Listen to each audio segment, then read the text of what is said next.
Have you ever wondered why some people seem to have a happy and fulfilling life, while others feel stuck in cycles of frustration and dissatisfaction? The truth is, happiness isn't luck, it's a choice. And today, I'm going to give you the instructions to build a happier life, starting with where it all begins: relationships. Hey everyone, welcome to the channel. If you're tired of feeling stuck in relationships that don't bring you joy, or if you just want to improve how you connect with the people around you, this video is for you. Let's dive right in. Before we get into the solutions, let's understand why relationships are so important.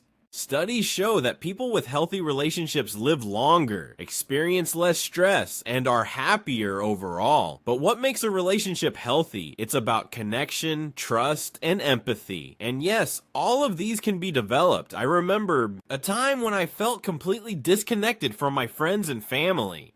I was so focused on work that I forgot to nurture those relationships. Until I realized, no matter how much you achieve, if you don't have people to share it with, happiness will never feel complete. Think about it. When you're going through a tough time, who do you turn to? It's usually the people you trust the most.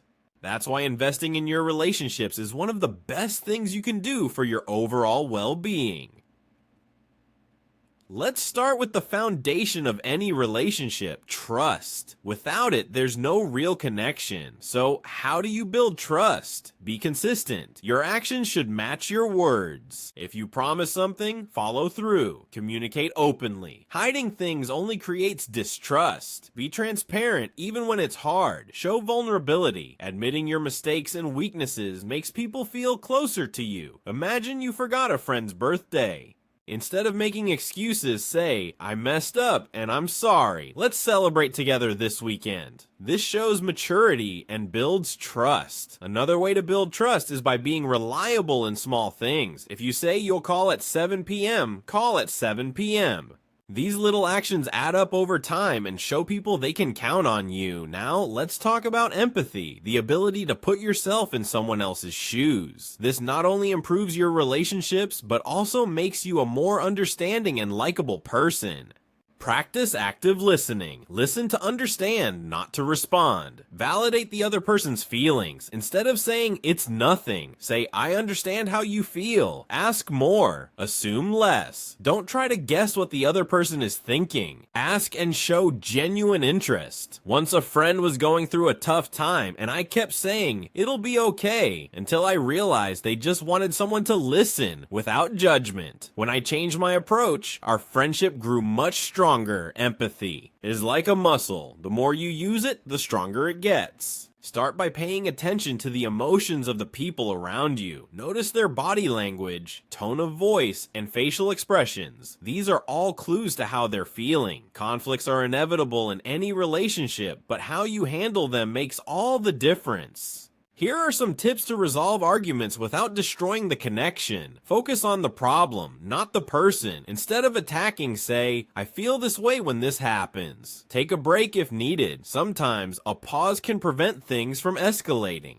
Find solutions together. Relationships are a team effort. Find a compromise that works for both of you. If you and your partner are arguing about finances, instead of blaming each other, sit down and make a plan together. This turns conflict into an opportunity for growth. Another helpful strategy is to use I statements instead of you statements. For example, instead of saying "you never listen to me," try "I feel unheard when I'm interrupted." This shifts the focus from blame to understanding. Here's a secret: you can't have healthy relationships if you're not okay with yourself. Self-care isn't selfish, it's essential. Make time for yourself, whether it's meditating, reading, or doing something you love. Set healthy boundaries. Learn to say no when necessary. Practice gratitude. Acknowledging the good in your life attracts more positivity. I used to say yes to everything until I realized it was only draining me. When I started prioritizing my well-being, my relationships automatically improved. Self-care isn't just about bubble baths and spa days, though those are great too. It's about making choices that support your mental, emotional, and physical health. When you're at your best, you can show up better for the people in your life. Keeping a relationship strong isn't about grand gestures. It's about small daily habits. Celebrate small wins. A thank you or I love you can make a big difference.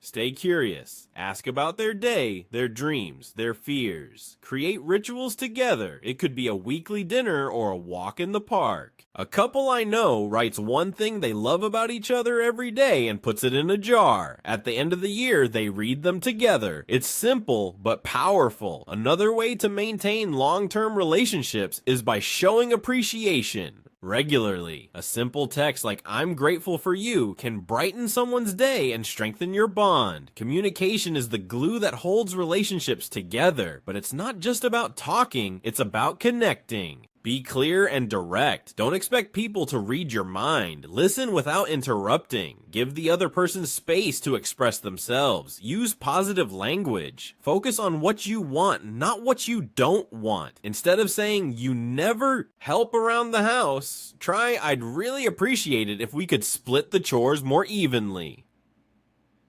This approach is more likely to get a positive response. Emotional intimacy is what makes relationships feel deep and meaningful. Here's how to build it. Share your thoughts and feelings. Be open about what's going on in your life. Be supportive. Show up for the people you care about, especially during tough times. Create shared experiences. Do things together that bring you closer, like traveling or trying new hobbies. One of my favorite ways to build emotional intimacy is by having deep conversations. Ask questions like, "What's something you've always wanted to do but haven't yet?" Or "What's your biggest dream? So what did you think of these tips?" Remember, healthy relationships don't happen by accident. They're built with intention and effort. Pick one of these tips today and put it into practice. I guarantee you'll see a difference. If this video helped you, don't forget to like, subscribe, and share it with someone who needs to hear this.